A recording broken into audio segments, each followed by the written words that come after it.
Guys, tignan nyo, oh, grabe. Oh. Nagpala ako para mabawasan man lang. Tingnan nyo guys ha. Ito dito Ito. Dalawang dangkal na yan, dalawang dangkal. Tingnan natin, sukatin natin ha. Yan, isang dangkal na. Yung lalim ng kapal ng snow. Ito 2 feet na to 2 feet. Malapit na ma-reach yung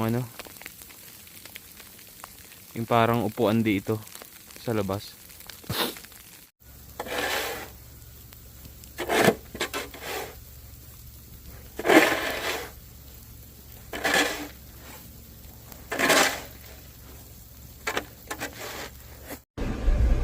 Hi guys, kinuha ko yung yung sasakyan ko, yung Gilanti, itong Mazda. Kasi mas mabigat. Na-stranded ako kanina dun sa street namin. Ang lala. May mga pile ng mga snow doon na hindi pa nalilinis. Hindi makagalaw yung sasakyan. Lala. Tapos tinry ko inikot yung CRV kanina dun saan sila auntie ko hirap yung may street doon na hindi pa pa-flow talaga. Pinilit ko. Umurong naman ng konti pero hindi obra talaga. Kaya mas okay gamitin tong tong Mazda ko kasi mas mabigat. So yun, susunduin ko si Nika ngayon. Grabe na experience ko talaga na sumasayaw yung sasakyan talaga. Delikado. Mamaya na lang guys. And guys, nakarating naman ako dito sa workplace ni Nika ng buhay. Buti na lang konti yung tao sa kalsada. Meron lang medyo kupsa na na truck na nagpa-plow. Dikatan ako sa likod, parang babagalan pa sa akin. Parang ewan lang. Ayun, inaantay ko lang siya. Bibigay pa daw report So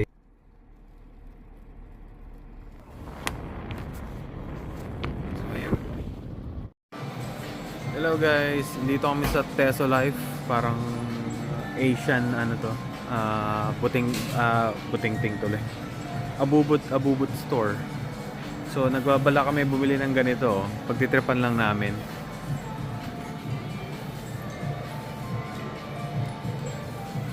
Inisip pa namin muna namin ilalagay Tapos na pala siya sa biometrics niya guys. Congratulations. US citizen na siya. Nag-smile na siya. Na may teeth. Pinaulan. Paano yung smile mo? Parang kay Aura, gano'n na. Ay, paano ba yan? Wait lang. Sira. Baka yan yung lumabas sa passport mo. And ang napili namin, dapat ito yung gusto namin buuin sana. Wala silang available. So ganito na lang bubuuin namin. Try lang namin. Cute. Itong Shakespeare. Para siyang library. May kasama na rin kaya. Sigurado. Cute lang. So ito na. Hindi naman siya sobrang mahal. Parang $50. Falling Sakura. Gusto rin daw niya to. Ganda rin daw. Ito daw yung next.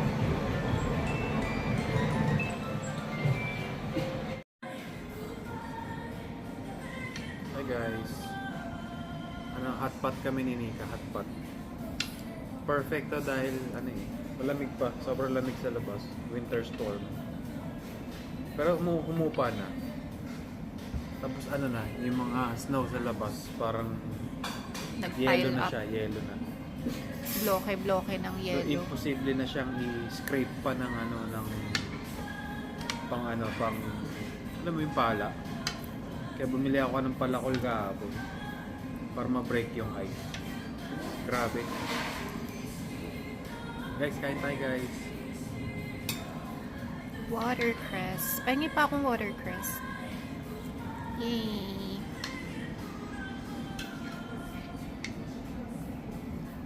Tagal naman kumulo.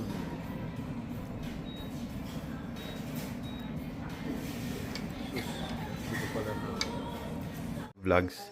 Oh, sila ano. Oh, pinapanood nila yung vlog natin. Shout out kila Team Ala Estante. What's up guys? Kakatapos lang ng ano ko, ng online class ko kanina. Sa yung training ko sa ano sa dialysis. And may pinanood ako, minarathon ko siya. Ganda sa Netflix. Panoorin niyo 'yun. Mahilig ba kayo sa mga ano, yung mga time travel twist? Ang title nun is 11/22/63. So ang plot nun, may isang lalaki na ano, na nabigyan siya ng opportunity mag time travel. Sa tulong ng kaibigan niya. Tapos ang plot ay gusto na tatry nilang i-save si John F. Kennedy from assassination. Kasi may theory sila na mas magiging better daw yung ano, yung mangyayari pag na-save siya. Panoorin niyo na lang, no. Ang ganda. Nakakayak sa huli. Medyo carried away lang ako, guys. So ito nangyayari ngayon dito. Maaraw na, malamig pa rin. Pero ano pa rin, matitigas na tong mga snow dito. Actually guys, ito itong mga yan. Snow yan, pero ice na siya, ice na. Tingnan nyo.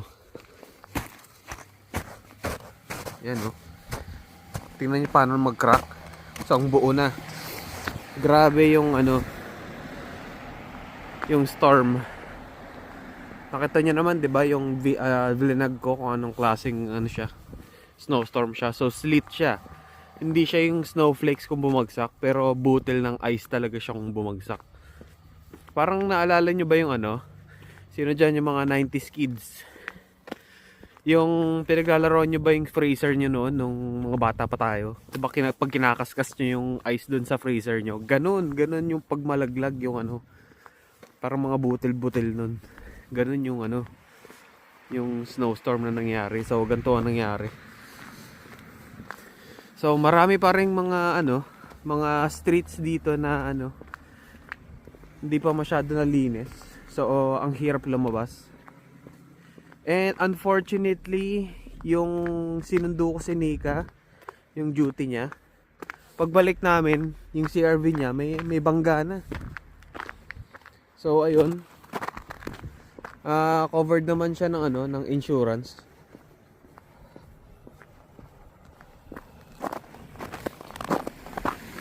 So ang suspecha namin yung ano yung mga naglilinis, mga nagpa-plow. Medyo naging ano lang, hindi man lang nagbigay ng kung taga city man sila, no, hindi man lang nagsulat ng note na ako yung nakabangga niyan, please call this number para ma-assist ko kayo. Walang ganun wala talaga. Kasi kitang-kita, i-flash ko yung picture guys, kitang-kita niyo naman yung parang sumayad dyan yung ano yung clone ng ano, ng pang-plow, pang snowplow. May kalawang, matalas yung pagpasok, may ano, UP yung ano, yung plastic area. So yun, covered naman ng insurance.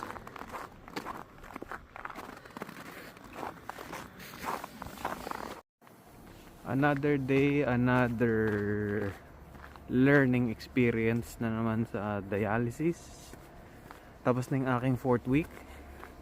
And success ang aking cannulation ngayon guys. Medyo overwhelming kasi parang saya-saya ako kanina. Ay, totoo na talaga to. Nakapagtusok na ako. Ang saya lang. So, ano ba nangyari ngayon? From cannulation, documentation hanggang sa matapos yung treatment na ano, na magtanggal ng ano, ng needle and mag-rinse back. Medyo nalito pa ako dun sa pagre-rinse back. Yun. So more ano pa, more practice. Ang saya. Guys, init na. Ayan guys, ayos na. Anong masasabi mo po? Ganda, parang walang nangyari. O, akala niya magiging taxi white daw yung ano eh. Kasi ano eh, ayos agad eh. Hindi ko in-expect na ganun kabilis. Oo. Hi guys, Sunday. Wala kaming pasok. Part 2 ulit ng walking. Oy, ay. Sige, sige. Ang dulas.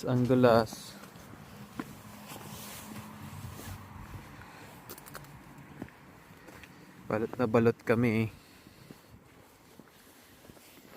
Yun guys, oh, tignan nyo tong pile ng ano na to, snow na to, ice yan. Pag tumalong ka dyan, baliboto mo guys. Ito, ang dulas yan. Ice na. Lakad ka nga doon. Saan? Dyan. Ikaw muna. Dali, videohan kita. Wala, huwag na.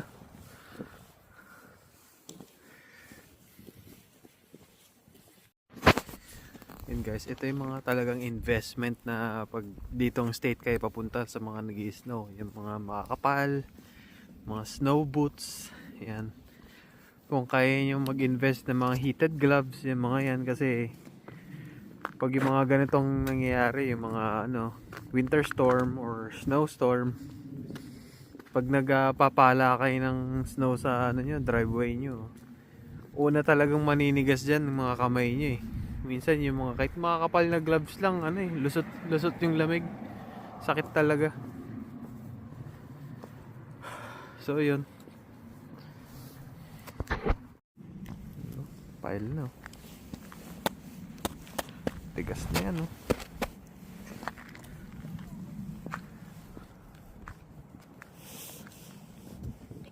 Pa-picture daw siya. Tapos na yung photo op namin ni Nika. Dami niya mga gustong posing. Coding. Ano mga na-realize mo sa buhay-buhay? Hindi ako ready. Ah, hindi ba siya ready? Sige. Next vlog guys. Next vlog. hanggang sa hindi na mata. Hanggang next year na to. 2027 Oo. na.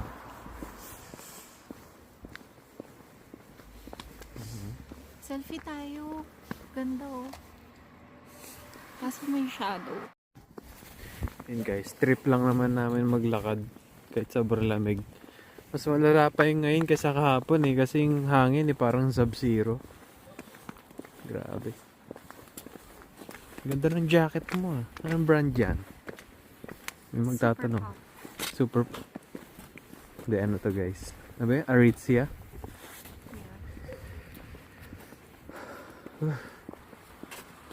Ang nipis ng hangin guys. Hirap huminga.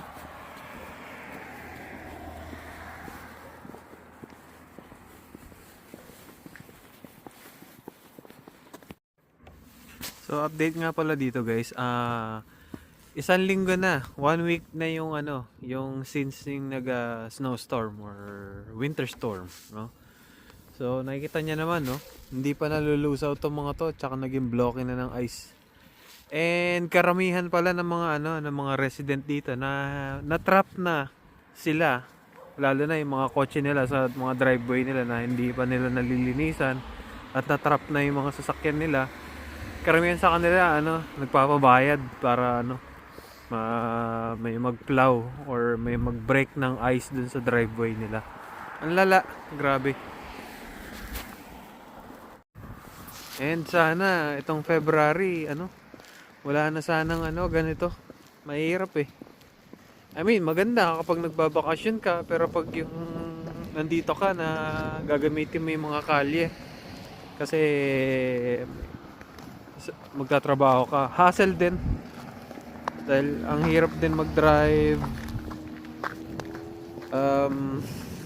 Yung mga main roads syempre uunahin yan linisin, pero ang problema yung mga streets kung saan ka galing, kung saan ka nakatira, yun naman ang minsan hindi pa nalilinisan agad, kaya maraming stranded na mag-drive papunta sa mga main roads. So ganun kalala kapag nagkaroon ng ano, yung mga gantong major winter storm. So yun, um, tulad nito guys, oh, tingnan nyo to ah. Ito, yung mga sasakyan na yan. So, isang linggo na yan. Siguro yung mula nung nag storm, nung snowstorm, nandito na yan. Hindi niya na ginalaw at hindi niya na pinala, hindi niya na binawasan yung pile. So, no, nanigas na yan yung mga yan. Hirap na yan na makalabas dyan. At marami pa mga sa mga neighborhood na na-trap pa sila. Sabi sa iba, mag-specs tayo.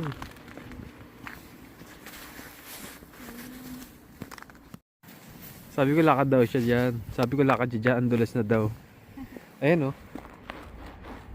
Kala nyo, parang malambot siya na hindi. Parang pwedeng mag-ice skate Oo. Grabe. or mag-sled. Aha.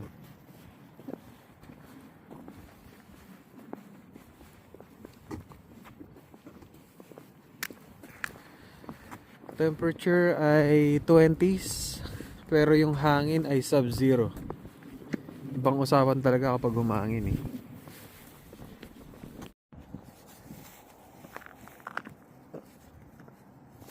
And believe it or not guys, nagpicture kami dyan kanina. Buhay si Buhay Studios. Lamig. So yun lang naman guys, thank you for watching. Magta-topic tayo sa next na vlog natin. Alright guys, break time. Day 1 ng aking week 5. So nagka-annulate na ako ng 2 pasyente. Nag-treat na ako from start to finish. Medyo na-overwhelm lang. Kasi yung sa Venus, ano ba yung CVC, yung catheter, naka-catheter. Medyo nalilito pa ako dun sa mga procedure dun sa kanila. All in all, so far so good naman. Caring. Tsaka natutunan ko na rin yung mga rinse back na yan. Morning guys, off ako isang araw. Ngayon pinapakayos ko yung VPN ng computer ko sa company kasi kailangan naka-on yung VPN para ma-access mo yung yung database or yung charting system para makapagtrabaho ka.